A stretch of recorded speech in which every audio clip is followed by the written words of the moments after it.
الشيطان الرجيم يا أيها الذين آمنوا اتقوا الله حق تقاته اتقوا الله حق تقاته ولا تموتن إلا وأنتم مسلمون. Jamaah salat Jumat rahimakumullah. Pada kesempatan kali ini khatib hendak menyampaikan bahwasanya sungguh indah kalau kita benar-benar meneladani akhlak Rasulullah sallallahu alaihi wasallam, terutama bagaimana cara beliau memperlakukan orang-orang yang membencinya, orang-orang yang telah menzaliminya. Kita kenal peristiwa perang Uhud, di mana para syuhada wafat meninggal dunia, termasuk paman beliau Hamzah bin Abdul Muttalib radhiyallahu anhu wafat dalam pertempuran tersebut. Dan ada peristiwa sadis, Hindun istrinya Abu Sufyan membelah dada paman beliau, kemudian mengambil jantungnya, lalu dia makan jantungnya sembari tertawa terbahak-bahak. Kabar ini sampai kepada Nabi, sampai Nabi berujar, seandainya Hindun pun masuk Islam, saya enggan melihat wajahnya dan saya tidak akan mau berjumpa dengannya. Waktu berlalu terjadilah peristiwa Futuh Mekah, di mana 10.000 pasukan umat Islam tanpa menghunus senjata disarungkan masuk ke kota Mekah, dan masyarakat Mekah menyerah tanpa perlawanan. Maka pada saat itu Abu Sufyan masuk Islam, Hindun pun masuk Islam. Tapi Nabi menerima Hindun dan sedia berjumpa kepadanya, dan betapa gembiranya Nabi Hindun masuk Islam. Berbeda dengan pernyataan beliau sebelumnya. Apa jawab beliau? Dulu aku sedang marah dengan Hindun karena kekejamannya, tetapi kalau aku boleh memilih, kata Nabi, lebih baik Hindun mendapatkan hidayah daripada Hindun disiksa oleh Allah Subhanahu wa taala. Inilah akhlak Rasulullah sallallahu alaihi wasallam. Ada peristiwa Bir Maunah, para sahabat penghafal Al-Qur'an dibantai oleh orang-orang kafir. Al-Qur'an diinjak-injak, bahkan di antara mereka ada yang mengencingi mushaf Al-Quran, lembaran-lembaran Al-Quran.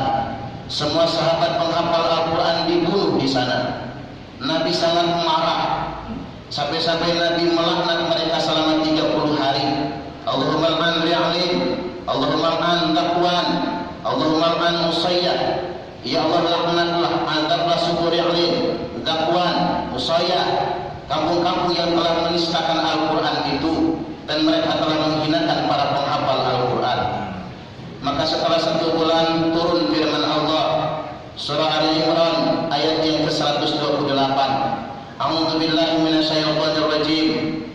Laisa laka minal amri syai'un aw yatuba 'alaihim aw yu'adzibahum fa innahum zalimun. Muhammad, kalau bahasa kitanya, ini bukan urusanmu. Laisa laka minal amri syai'un, sedikit pun ini bukan urusanmu. Au yu'adzibahum, apakah Allah akan mengadab mereka, atau Allah ingin menerima taubat mereka? Au yatuba 'alaihim, Allah ingin menerima taubat mereka. Au yu'adzibahum, atau Allah ingin mengadab mereka. Fa innahum zalimun, sesungguhnya mereka orang-orang yang melampaui batas. Bahasa kitanya, ini hakku Muhammad. Kalau aku ingin menerima taubat mereka dengan memberikan hidayah kepada mereka, urusanku. Aku juga ingin melaknat mereka dengan cara mengadab mereka karena mereka sudah melampaui berhentilah engkau melaknat mereka. Mulai Nabi merasa dingin, beliau kemudian tenang, lalu beliau berucap, ya Allah, kalau aku boleh milih, jangan engkau azab mereka, jangan engkau laknat mereka, tapi datangkan hidayah kepada mereka. Ada lagi peristiwa Taif, di mana Nabi dilempari batu, dilempari kotoran, tubuh beliau penuh dengan kotoran dan penuh dengan luka, sampai-sampai darah mengalir ke terompah beliau. Beliau terjatuh, dipaksa bangun lagi, sampai beliau bersembunyi di kebun Rabi'ah. Lantas kemudian beliau menangis, Allahumma inni an asku ilaika du'fa quwwati. Ya Allah, sesungguhnya aku Muhammad ingin mengadu kepadamu alangkah lemahnya kekuatanku, wa hawani 'alan nas, alangkah rendahnya aku di hadapan manusia itu. Maka Allah utus malaikat Jibril. Jibril, tunaikan keinginan Muhammad. Kata Jibril, Muhammad, kita datangkan badai pasir, kita ratakan mereka dengan padang pasir. Nabi menggelengkan kepalanya. Kalau begitu Muhammad, kita datangkan wabah penyakit, kita binasakan mereka semua. Nabi pun menggeleng. Atau kita hancurkan dua gunung di sisi Taif, kita timbun mereka semua. Nabi pun menggeleng. Kata Jibril, apa mau Muhammad? Beliau menjawab, Jibril, biarkan mereka menistakan aku, biarkan mereka menganiaya aku, biarkan mereka melukai aku, tapi aku masih punya harapan. Ada di antara anak cucu mereka nantinya yang akan mengucapkan kalimat La ilaha illallah. Ada satu peristiwa lagi, pengemis Yahudi buta, tiap hari dia mencaci maki Nabi, Muhammad pendusta, Muhammad pembohong. Tapi itulah yang disuapi Nabi tiap hari. Setelah Nabi wafat, tidak ada lagi yang menyuapinya, digantikan oleh Abu Bakar As-Siddiq radhiyallahu anhu. Lantas dia bertanya, siapa gerangan yang biasa menyuapi saya? Dialah Muhammad bin Abdullah yang tiap hari engkau caci maki. Maka pengemis ini langsung jatuh pingsan. Setelah bangun dari pingsannya, dia langsung mengucapkan dua kalimat syahadat dan kemudian masuk Islam. Inilah akhlak Rasulullah. Beliau tidak mengharapkan laknat, tidak mengharapkan azab bagi siapapun. Yang beliau harapkan adalah hidayah datang kepada siapapun, bahkan kepada pembenci beliau sekalipun. Bahkan jamaah Jumat, silahkan cari di kitab manapun, di hadis manapun, Nabi tidak pernah melaknat, mencaci maki siapapun. Nabi tidak pernah memaki-maki dakwahnya. Nabi tidak pernah marah-marah dalam berdakwah. Itulah dakwah Rasul yang sebenarnya. Kita ini mengaku umat Nabi, tapi mengapa berat bagi kita untuk mencontoh akhlak Nabi? Ini yang terpenting bagi kita semua. Rasulullah SAW berdakwah dengan akhlak, makanya banyak orang yang mendapatkan hidayah dari Allah Subhanahu wa Ta'ala. Bahkan ini yang harus kita jaga. Antar sesama umat Islam pun, apapun perbedaannya, jangan saling mencaci. Entah kita berbeda madhab, berbeda organisasi, berbeda pilih presiden, berbeda afiliasi politik, itu cuma urusan dunia.